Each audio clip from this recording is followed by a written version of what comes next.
Hello, everybody. Welcome to this panel discussion, Cool the Engineer. So, low volume equals design freedom. Companies that work on these smaller production runs kind of often benefit from being more agile and arguably more creative. And when it comes to low volume models that are also high performance, there is an avenue open to designers in terms of thinking outside normal parameters and even thinking along the lines of an engineer. So with this in mind, I'd like to bring in the speakers.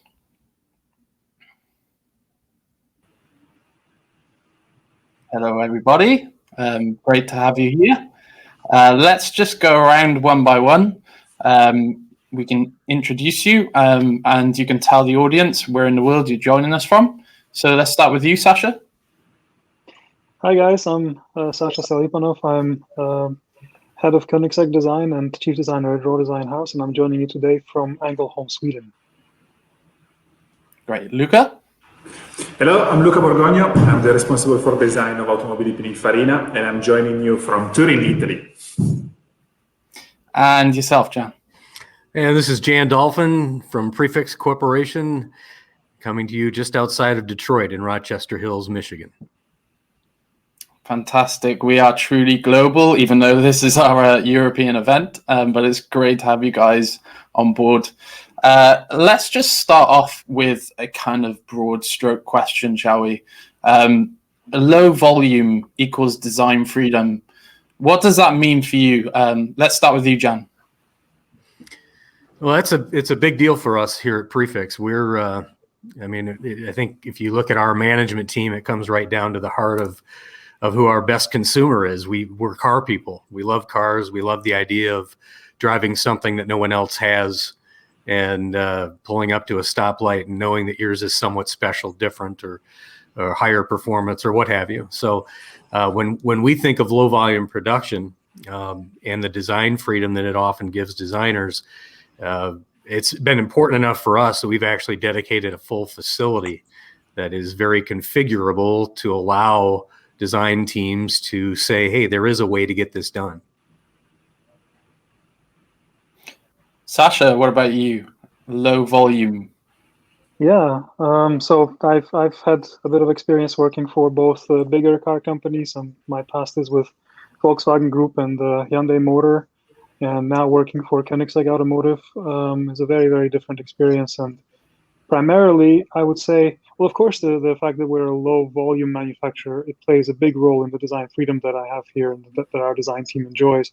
But it also has to do with the fact that we are a agile family-run business that doesn't have necessarily the resources to throw money away. It really just boils down to the fact that we have to be efficient in whatever we do, and lack of efficiency very quickly turns into a detrimental downward spiral for our team and for our organization. So small scale, limited numbers definitely plays a role in the freedom that we're enjoying, but also just the fact that the financials of the company and what's coming in and what is leaving the coffers is absolutely transparent, obvious, and limits the amount of waste that we can survive, basically. Mm-hmm. And Luca, what does low volume mean for you guys? For us, being a low volume manufacturer means exactly as Sasha was saying, is working in a family that works together 100% for the same objective. And this doesn't happen a lot of times in the bigger company. We all have the same passion. We share the same objectives, and not only between designers, but guys that are working in the engineering, in the production. So there's a quick decision in each and every single topic. We can go forward really, really fast, and in the end, we all are on the same page most of the time. Because in the end, we just want to make the car look as beautiful as possible, to go as fast as possible, and those two things together are the objective of everybody. So this is the main point. Fantastic. So, Jan, you mentioned the Prefix has created a facility specific for this low volume manufacturing. Can you tell us when it was made and what kind of projects you're going through there? Well, it was a number of years ago. We were approached from Dodge with the Viper program. They wanted to do something special. They wanted a paint finish that was definitely more of an ultra premium finish on that vehicle. Something that was not going to be done in the production facility. Something that was going to be done by hand with no robotics. And we actually built that facility and decked that out for that specific program. And that has just continued to lead to additional programs that not only involve the ultra premium paint finishes, but low volume specialty vehicles and upfitting of components onto existing vehicle platforms. So it's really become an important part of our business. And we see that, with a typical or traditional production line that may have some restrictions as far as what the design team wants to accomplish, we've been able to step in and provide that in a low volume setting. And again, it's become what started out as an investment in one specific program has now developed into a very important part of our business that remains extremely busy. Fantastic. That's very good to hear. Busy is good. Mm-hmm. Sasha, just coming over to you. Just wanted to note, by the way, I've already spotted your Tool T-shirt, so kudos.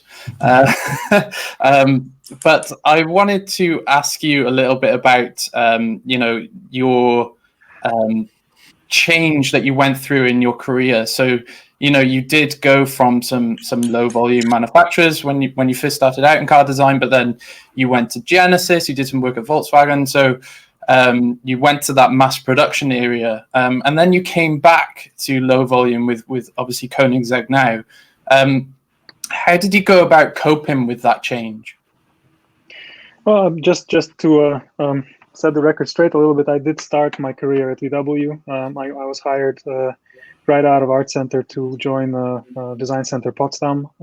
So my first exposure in the industry was definitely the bigger company experience, and working on all sorts of great projects there with the team.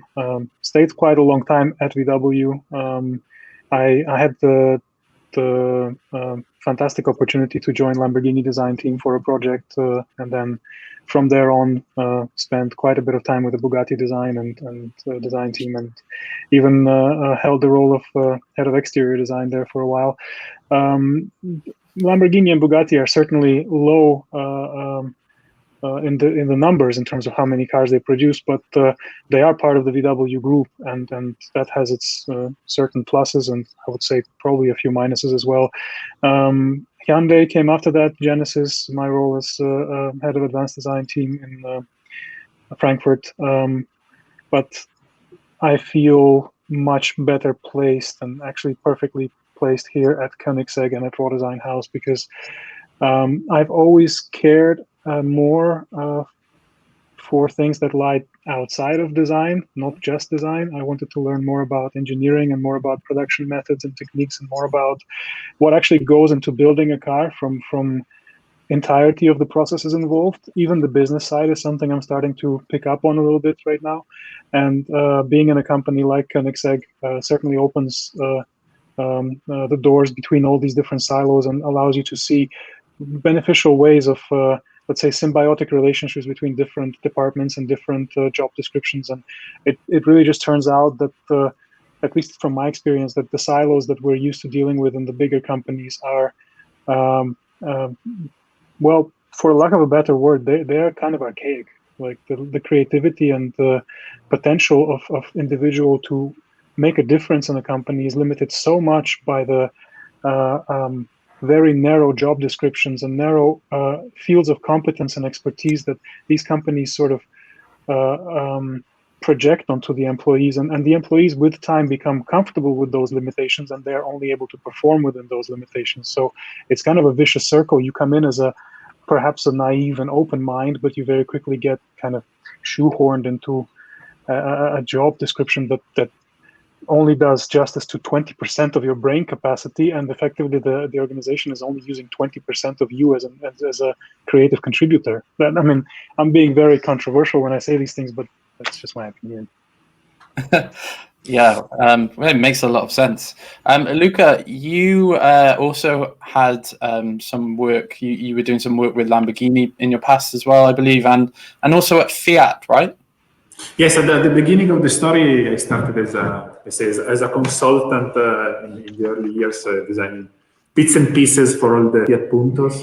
But I always dreamt about, fulfilling the kind of the dream of the little kid, to be able, exactly like Sasha was saying, to be part of a project 360 degrees, and being, completely stuck in just one direction, in just one small part of the project itself. It was not really fulfilling my experience. And this in Pininfarina, from more or less 2005 has always been really, really feasible, because the history of low production cars, the history of 40 series has always been super strong. And there you are on the ground from the first sketch to the last bolt fitted on the car at the last second. So this experience at 360 degrees, in my personal opinion, is what makes happy designers, being able to see the first initial idea, to walk on his own wheels out of the factory, and after a sleepless night. This is a little bit the emotional part that is absolutely needed in this job. Again, my personal opinion as well.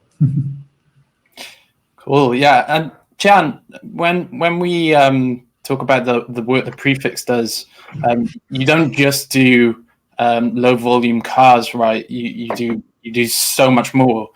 So is there certain things that you have to do totally differently that you might do on a mass production vehicle, ways that your facility runs completely differently in the low volume space?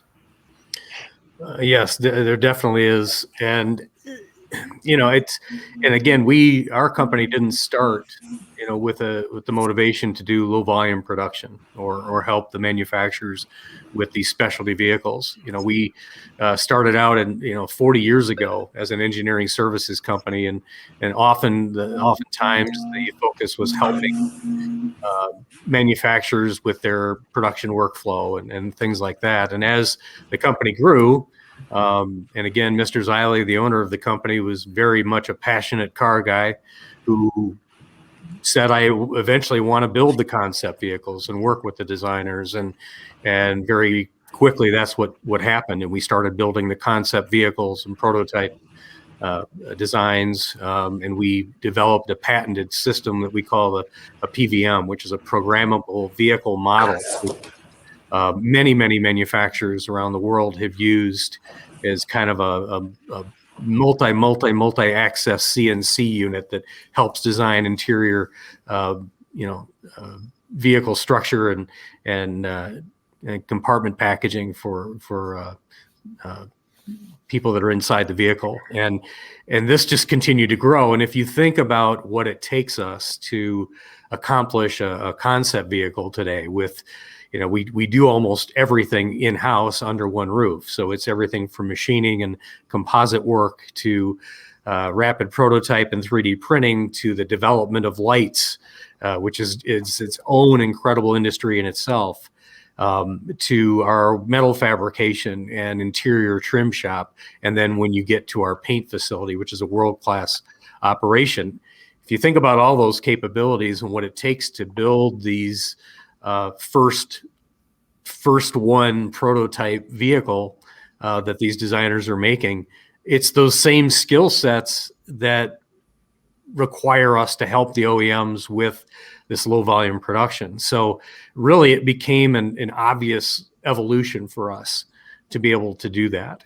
But there was also a big need, because we found that, some of the manufacturers would come to us and say, we've got this great idea for a vehicle. We're only going to build 500 of them. They're going to be special. It's going to be more performance. It's going to be more attention getting. And obviously with, my earlier statement of being a car guy, that just lights us up. We get very excited, very passionate about the idea of that. But to Sasha's point, I see that as well. And controversial or not, it's real. Where you see that this focus gets very narrow, and people are oftentimes, in my experience, are afraid to step out. They've got a good thing going. They're working with a good company. Why shake up the water? Why make anything too controversial? Why come out with an idea that may be a little bit off center? And yet, as a consumer, if I put my consumer hat on, that's exactly what I want. That's what I'm looking for. People that have the guts to say, no, we're going to do it a little different this time because we know it's the way to go, and drive that work with the passion. And again, it does happen. We do see it, which is wonderful. But I think Sasha was absolutely right when you see that it's very easy for things to get very narrow, and people just don't step out, which if anything I get out of the next couple of days is I hope we encourage the young designers to not be afraid to step out and do what they think is cool. Yeah, for sure. Do you want to weigh in on that, Sasha? Yeah, I think nailed it, really. This is the future for the industry. I mean, if we are to have a future, we need to think outside the box, and we have to break those silos and make sure that we start to contribute to the process of creating a vehicle in more meaningful ways than just producing drawings on paper. That's like, and it's there's so many forces working against this basic idea, though, in a modern company, or in an established company, an established OEM, because you'll have, the clay modelers who are fighting to keep their job, and you'll have the alias modelers who want to keep their job, and you have all these different kinds of departments that protect their expertise. And if you come in and you say, well, I want to be building my own models from now on, and I want to actually learn how to do visualization work, and I want to learn about animation, and the next thing you know, I actually want to figure out how engineering works, and I want to make some proposals for the subframes, and I want to make some proposals for suspension kinematics. I have an idea how it could actually improve this or that way. You're stepping on a lot of people's areas of expertise and egos, and sometimes even unions, and sometimes even protected zones, and it just gets so tricky and so messy so quickly. Mm-hmm. But if you're curious, that's the only way to grow as a car creator, in a way, to learn about those things and to engage into those subjects. Otherwise, you are just going to be a guy who draws pretty pictures, and if that's enough for 99% of our industry, then perhaps not enough for some. Yeah, for sure. Is this something that you've experienced as well, Luca? Absolutely, yes. You have to agree 100% with them. I think that in the end, my belief is that the personal commitment of each and every single person, so the people that actually do the work, is the thing that makes the project come out in a proper way. And this is something that the contribution is not always possible in one of those big teams. And I like a lot even joining with people that are not from exactly designers, and in this kind of category, in this kind of low volume, you learn from a lot of people that are doing different jobs, and you have the possibility to meet the person that actually puts together the objects, and you understand how they work, you understand how you can improve their work, you understand you understand something about product, from production to marketing, to everything that is needed. And this is a driving force that makes you happy every day, and makes you willing to drive a kind of a change, to drive a kind of an innovation as well. And it's the salt of our work, in my opinion. And as Sasha said, it's not always possible in big companies where you're just requested to do your own business, and you have to protect it as much as possible. Yes. Yeah, for sure. It's been, I imagine it's been a pretty frantic few days for you, Luca. Just a couple of days ago, the Battista hit the roads for the first time, right around Turin. I imagine that was a pretty awesome thing for you. Yeah, that's the moment of truth. The first time that you see this kind of strange objects together with pandas and normal cars. And you can really appreciate how they feel in a normal environment. And after 3 years of fightings and sleepless nights, everything that we all know that it happens in our world. It's a joy, as I said. It's why we are doing this work in the end. It's looking at the wheels turning of your baby. That is not my baby, but it's of course the baby of all the team. but it's really a joy. Actually, I was more happy because I think 3 weeks ago we were in Nardò for some high-speed tests, and it was the first time for me to see an electric vehicle really perform at very, very high speed. And the sensation of the mixture of the noises of tires, of wind, the aerodynamic, it was, wow, pretty shocking, a different experience. Yeah, for sure. I bet. I can't really begin to imagine what that sounds like, but you hear it online, but it's never the same when you get to see it in person and hear it in person. But yeah, just keeping on the Battista, Luca. We've mentioned this idea of kind of as working in low volume companies that perhaps aren't silos, not restricted, can work more agile, and you can have a bit more creative freedom perhaps. Is that quite a tricky thing to balance when thinking about the Battista, because you also have quite a lot of inspiration coming from your heritage, right? Oh, you're on mute. Sorry. Before, but it happened. So yes, it's of course mixing two things is always very, very tricky. We have a beautiful heritage to respect, but somehow we are looking very, very much forwards towards the future. So this putting those two things together is it's extremely difficult. But to me, it's always about the philosophy of Pininfarina itself, because the old guys, so Sergio, Battista, they always do this mantra in their mind that was la tradizione del nuovo. That means the tradition of being innovative, And this is a kind of a thing that you grow every day, just walking into the museum and looking at Cisitalia's modulos and these kind of things. And so it's a kind of a school that you get, without even thinking about it. And so the challenge was very, very difficult, but I think we created a product that is leading towards the future, is a link between the past and the future. And then for us, it gives the possibility to build on for the next products that we are developing at the moment. Yeah. Cool, fantastic. Sasha, it seems like a long time ago since we recorded that podcast about the Jumeirah, but actually it's an extremely popular podcast on CDN. Everyone seems to love it. It's got brilliant listening rates. So just thinking back to the project, what a beautiful car that is. You did a lot of work with the engineering team with that, right? So you're already dipping your toes in there.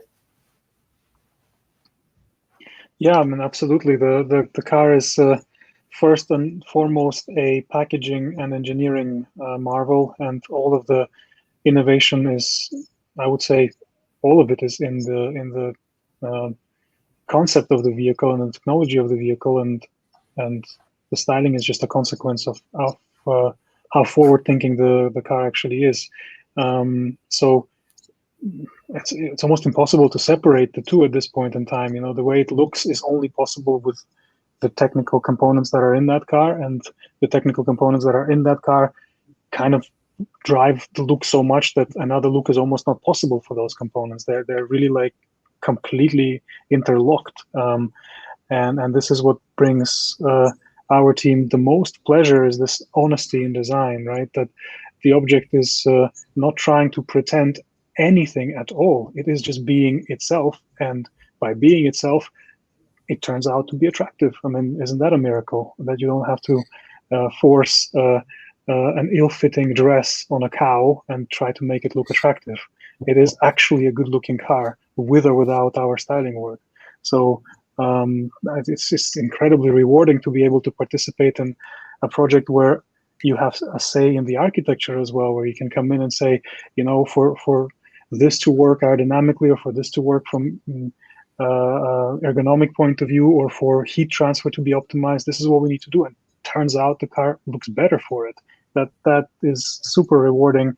And I guess personally, again, sorry for controversial comparisons, but what I personally was always tired of is the idea that a designer is some kind of a glorified hairdresser, and being involved in questions of car packaging, architecture, performance, ergonomics, material science, like all of it validates our job so much that, I feel for the first time like this is the right way of working, and we only have scratched the surface in that on that path. Really, there's a lot more fun to be had if this way of working kind of extrapolates to other vehicle categories and other products as well, where styling stops being a discipline. It just needs to die off, Yeah, absolutely. Jan, you mentioned the Bronco. That we've covered significantly on CDN, and it's an extremely impressive feat of design, I think, from the Ford team. And the big thing about the Bronco, I think, is that there is so much customization, right? That you can pretty much customize everything. So I can't remember off the top of my head, but the amount of customization available and all the different components is absolutely bonkers. Can you maybe talk a little bit about that, Jan? How you kind of can work with car makers and make this customization appeal to the customers? Yeah, well, there's no question that when you look at the Bronco, it's been created. Its design lends itself perfectly to customization. Similar to a Jeep Wrangler, similar to other vehicles that.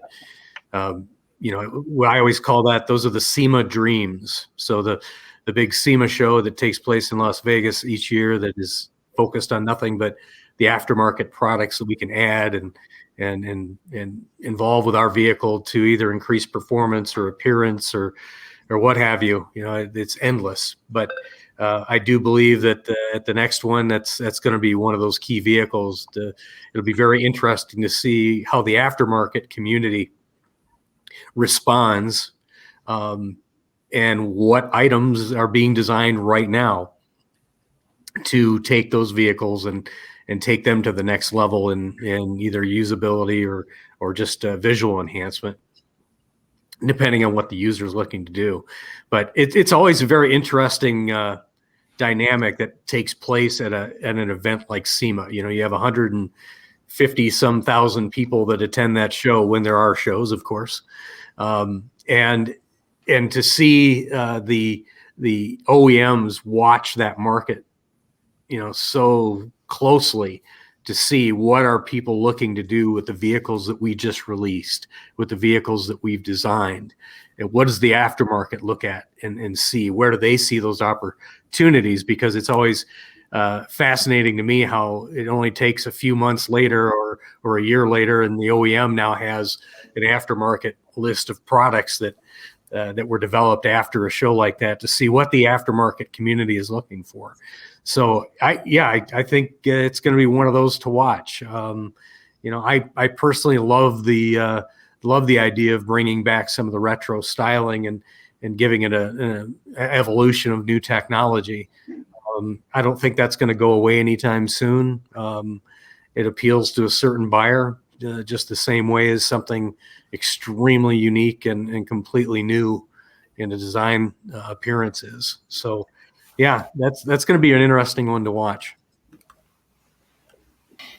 Yeah, for sure. And Luca, you're involved in Pininfarina do a lot of personalization in the vehicles. Can you talk us a little bit about like how you guys go about doing this in low volume, high performance cars?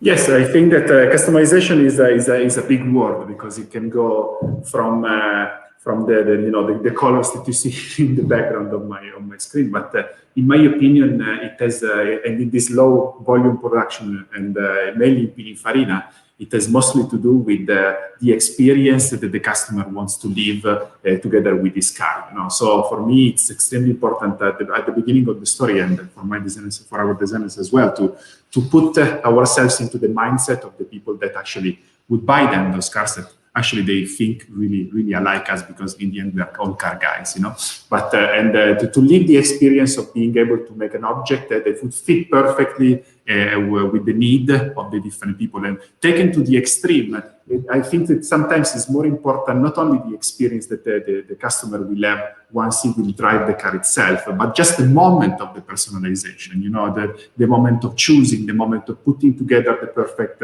configuration, taken to the extreme of the one-off cars in which it's a realization of dreams, not only for the object itself, but for the life, for the experience that they live from when they see the first sketches of their own car, and the car is developed and then taken into different into a real object. So this is a beautiful experience 360 degrees. It's not only just choosing the color. And for me, this is the important part of the customization. So the experience of creating the object. Mm-hmm. Yeah, Sasha, do you want to weigh in? Do you do a lot of this kind of work with Koenigsegg as well? Do you get customers asking for, I don't know, the names of their dogs engraved into diamonds or something like that?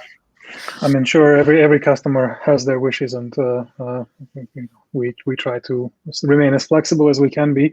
However, what I see as the most interesting possibility is the fact that low production numbers means we don't have to create tooling for each and every single design, and some of these designs are 3D printed using metal. Some of them are rapid prototypes in various other ways. And that means that we can actually refine things as we go along. So we can find solutions that work better, and without the investment of brand new tooling, we can implement that in our next build production car.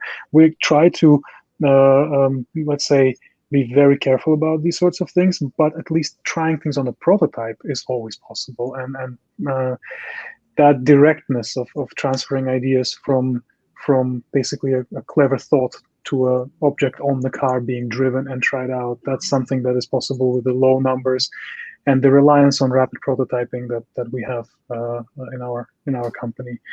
But of course, having said that, I think Luca summed it up perfectly well. There's all kinds of flexibility, and when you are targeting a relatively affluent milieu in the population, then that means that you get special requests, and within reason, we always try to be accommodating to that.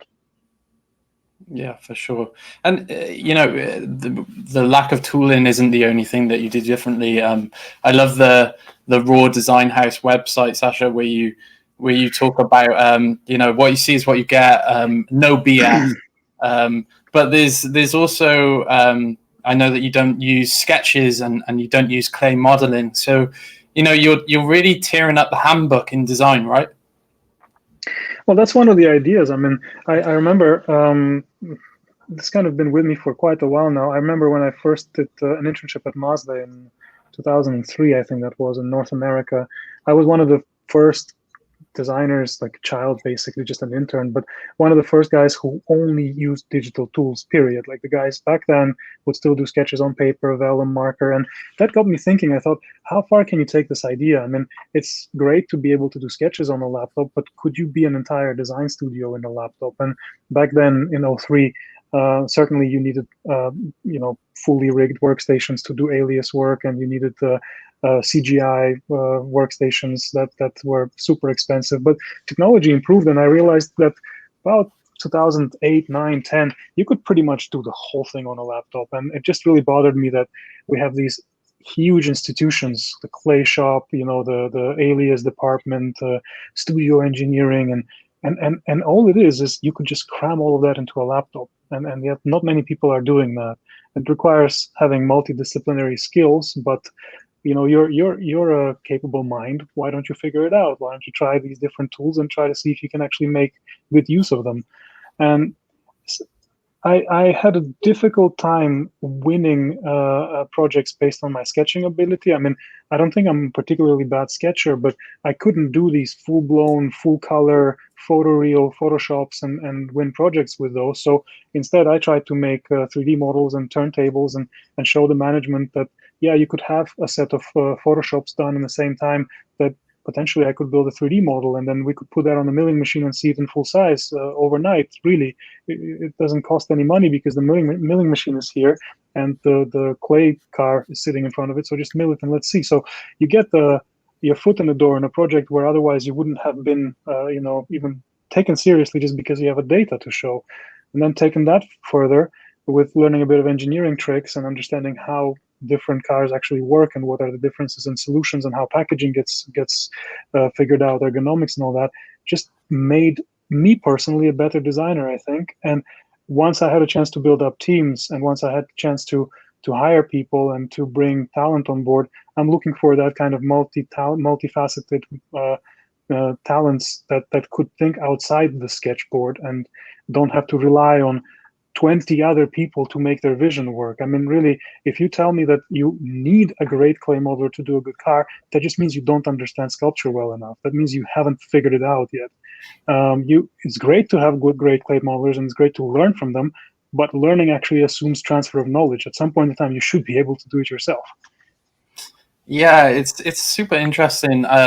We had a session earlier today with Autodesk and Geodyme, and they mentioned this idea that perhaps there are clay designers that get a little bit nervous about this idea of going over to digital tools. But there was an argument put forward by Phil Botley from Autodesk that these digital tools are almost the exact same thing as doing clay modeling. It's just understanding structures and refining structures. So it's you can do it. It's the same thing. It's just within a different space. That's all it is. I couldn't agree more. That's 100% the case. I mean, actually, I have a couple of modeling techniques that I learned directly from the clay guys, just by watching what they're doing and understanding what drives these volumes, that some of the curves are not actually form generators, but they're just projections because the volume is there and you put a tape on the volume. You don't build off of a tape half the time. So learning from the clay guys is essential to the workflow, but that doesn't mean you need a genius clay modeler to do a good car. And I hope with cars like the Koenigsegg Gemera, and in my previous experiences, the projects where I was involved in, there is already a certain lineage of decent looking exteriors that didn't require any clay work. Yeah, for sure. We've had stacks of questions through, guys. Everyone is really raring to talk to you guys, which is awesome. I've been pretty selfish so far. I'm just been asking my questions. So I'm going to delve into these. One of them, Jan, I think is quite interesting for you. I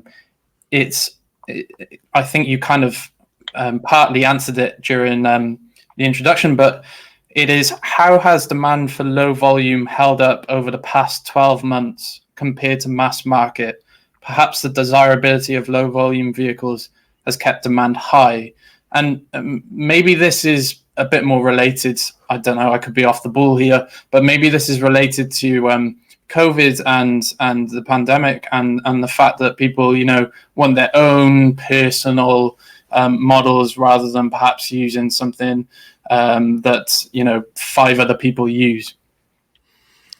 Well, it's a very interesting topic. And if I look at it from a consumer standpoint, I really believe people are bored and they haven't been able to travel and they haven't been able to get together with friends. And for many people, that means let's go spend some money. Let's go get something that I've always wanted to get and look at something differently. And maybe I can satisfy some of my mental anguish from being held captive in my own home for X amount of months. And, maybe I'm totally off base, but I see that. I see people are hungry. They're hungry to travel. They're hungry to purchase something. I've never seen so many people remodeling their homes and doing things that they want to make it their own personal space. And I've got to believe that filters right into their vehicles as well. So, I mean, over the last 12 months, we've been very fortunate. We have not had, we made a decision not to do a complete shutdown here at Prefix. When everything happened approximately 1 year ago, we adjusted, we retooled some of our facility.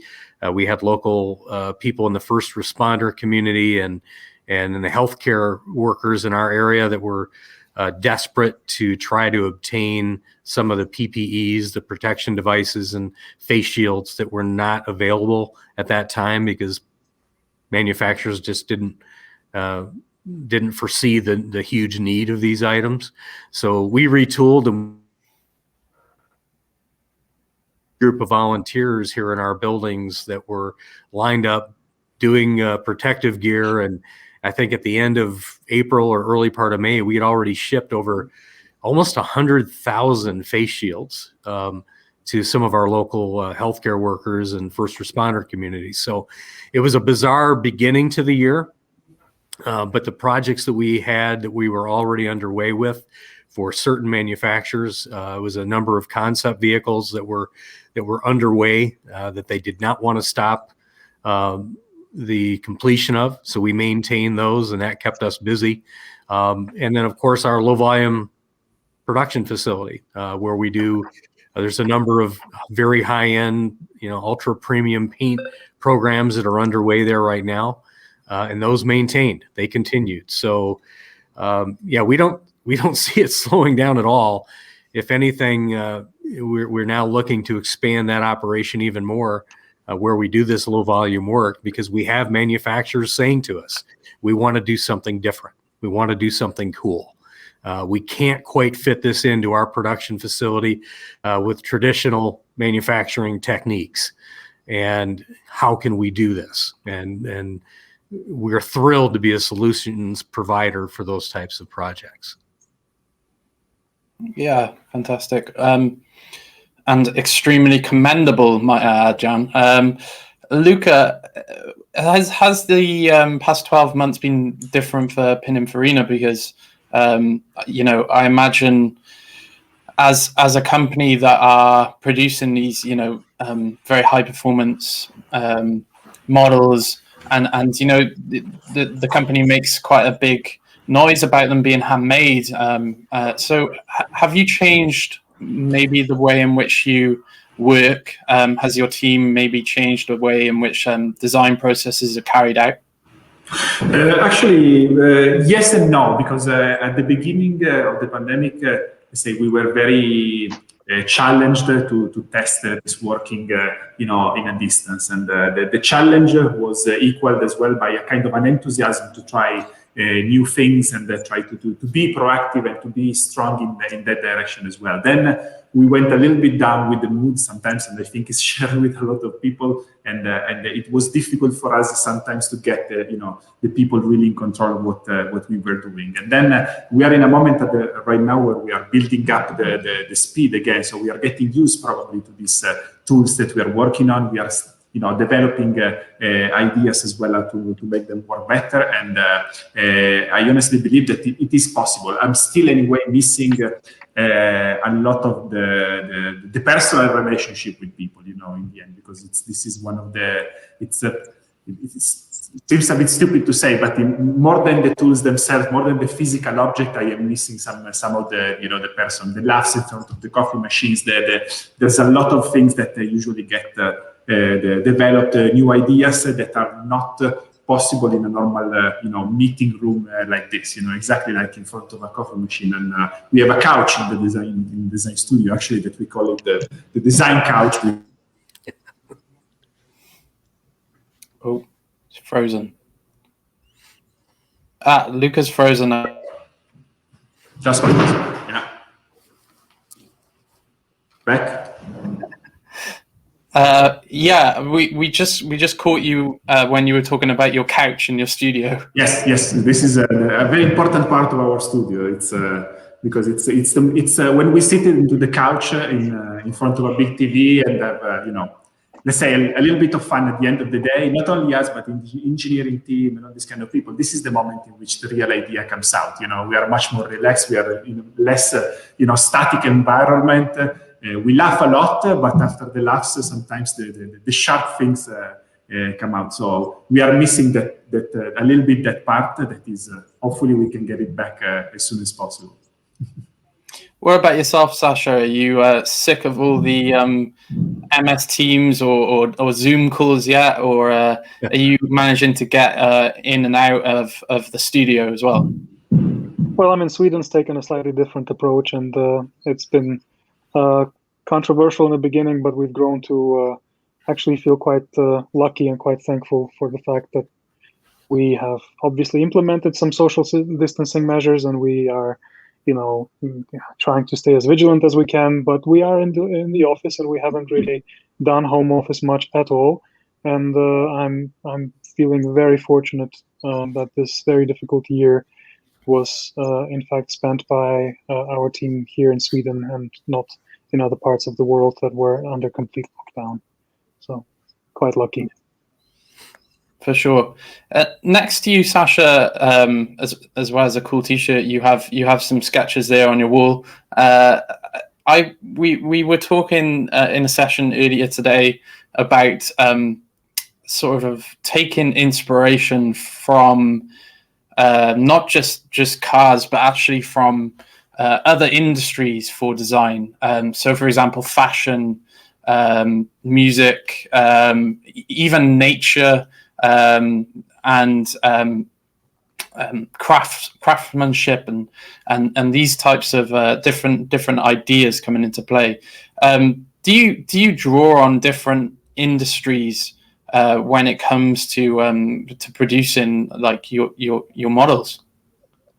Well, I guess first and foremost, I'm a car guy. I fell in love with cars at a very young age and chose a career in cars because of my passion for cars. I am in sort of my passion for design is secondary to my passion for cars, I would say. But of course, I'm also a visual person. So I love things that make sense. I love things that are beautiful. I love things that are rational and that I can understand with my brain. So mainly, I'm enjoying stuff that kind of excites me on the brainy level, I would say. And then on a purely emotional level, I do listen to music a lot, and I seem to have a pretty good connection between what I hear and what I'm able to draw. So a lot of the emotion and raw kind of, I don't know, I wouldn't necessarily like to say aggression, but there's some kind of a predatory element that comes through in the cars that I've worked on, and that definitely in heavy doses is influenced by my musical taste, I would say. Yeah, I love it. Jan, prefects are working in I mentioned it before, in other sectors, so aviation and also in theme parks. So there's a question here about how these different disciplines may interlock and you kind of have influence from other disciplines. Have you seen that particularly with low volume cars that you work on? Yeah, they definitely all come together and on one another. It's very interesting. That's why we're involved in aviation and even the rides and props industry and doing work for the motion picture studios.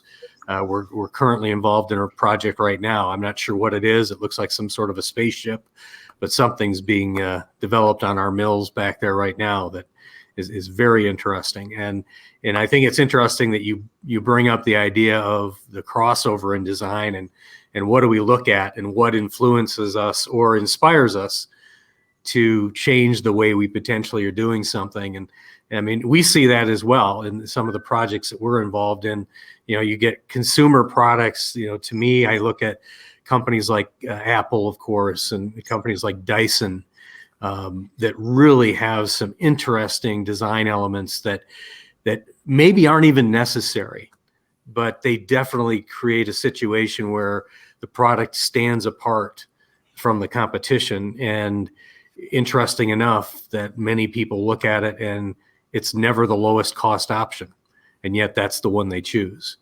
And so anyone that thinks that the design elements that are involved and the time that a designer spends on every detail of a vehicle doesn't matter is crazy. It absolutely does. And it's encouraging and very interesting to hear both Luca and Sasha talk about how they handle this stuff and what's needed and what isn't. You know, sometimes we have to be a little bit of that neutral party here because we work with all manufacturers. And there are times where we see things that they're being done wrong. And it's very difficult to keep your mouth shut. And many times we just don't, because we feel that if we're really going to help our customer bring a vehicle to market that's going to make a difference, we owe that to them. Yeah, for sure. Luca, you have, I guess, a absolute monumental amount of influence and inspiration right at your fingertips. Italian heritage in design is just so rich. Can you talk a little bit about that for us and how it has an impact on Pinin's work?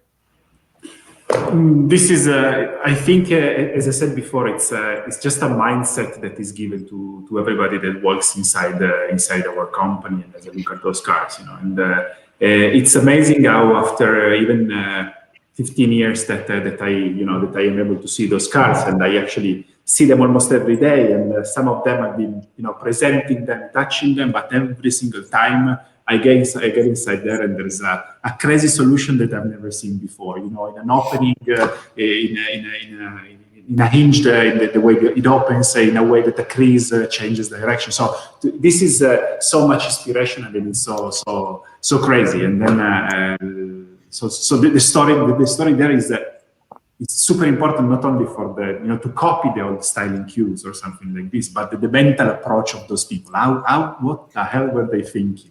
The stories about and we have some our chief story officer, that is Paolo Pininfarina, is fantastic because every time that he joins our team, he covers us with stories of different cars that were made in the past and things that nobody knows. Absolutely. So even that kind of interaction with the family, with the history of the family, it's absolutely mind blowing, and it makes you smile every time, and it makes you really think about the different stuff every single day. So it's a huge inspiration, and my guys as well have a huge passion for that. So we try to do those things quite a lot. I love hearing it, the passion. Jan, a tricky question. I do apologize, but I think it's worthwhile and could come up with some interesting answers. What do you think is the biggest challenge facing low volume production models? I think that actually comes from the manufacturer internally. There seems to be, in many cases, when we're working on these programs, we can see the momentum happening. This is a project. It's you've got a group of people within that manufacturer who are dedicated to the idea and have committed to coming up with ways to solve the challenge of, can we bring this particular vehicle to market, or this version or special edition vehicle to the market. And in many cases, it gets bogged down. In many cases, it's now becomes a fight between, whether it's accounting or engineering versus design. It's sometimes we see some of what we think are the coolest ideas that they just die on the vine. They don't ever come to fruition. So, and I hate to say it, but I think it kind of comes back to one of Sasha's earlier points, in that there's a lot of people out there that are doing nothing but protecting their job. They're there. They've got a good gig. Why make waves? I'll just keep doing what I'm doing. And I don't know. It's never been my way of doing things. I've always stepped out and maybe ruffled a few feathers or angered a few people because I've made them uncomfortable. But I think that's what, in the design community, I think that's what we're supposed to do. do something that's different, do something that makes people a little uncomfortable, makes them look twice. And, I just would encourage more manufacturers to look at this and say, yeah, we know that it's difficult. We know it's not the easy way to go, but let's keep this industry fun and let's keep it moving, and let's cater to that passionate auto enthusiast who are rooting for us to do such a thing. So yeah, those are tough times, because again, here at Prefix, we're in the middle. We have to be very much a consultant. We have to be a solutions provider to help them get the ideas completed that they want to get completed. But we're not necessarily in their team, in those rooms, making those decisions. And sometimes you can see the frustration on the faces of the people that we're working with, because they want it to happen so badly, and yet internal obstacles seem to get in the way. So I don't know that that'll ever change. I think that'll continue, but there are those of us who encourage those types of ideas and have made steps to make them very possible. So hopefully there's enough of us out there to keep this moving. Yeah, brilliant. Guys, we are fresh out of time. We've got loads of questions that I haven't managed to get to. So I'll make sure that I get those over to you, and hopefully we can get some answers for the people that asked, and send back some feedback. That would be great. But yeah, thank you, Jan, Luca, and Sasha, for joining me today. It's been an absolute pleasure speaking to you. Thank you for your wonderful insights, and thanks to everyone for joining this session. Our next session is a fireside chat with Chris Bangle, so do stick around and join us for that. Thank you very much. Thank you. Thank you, guys. Thank you very much.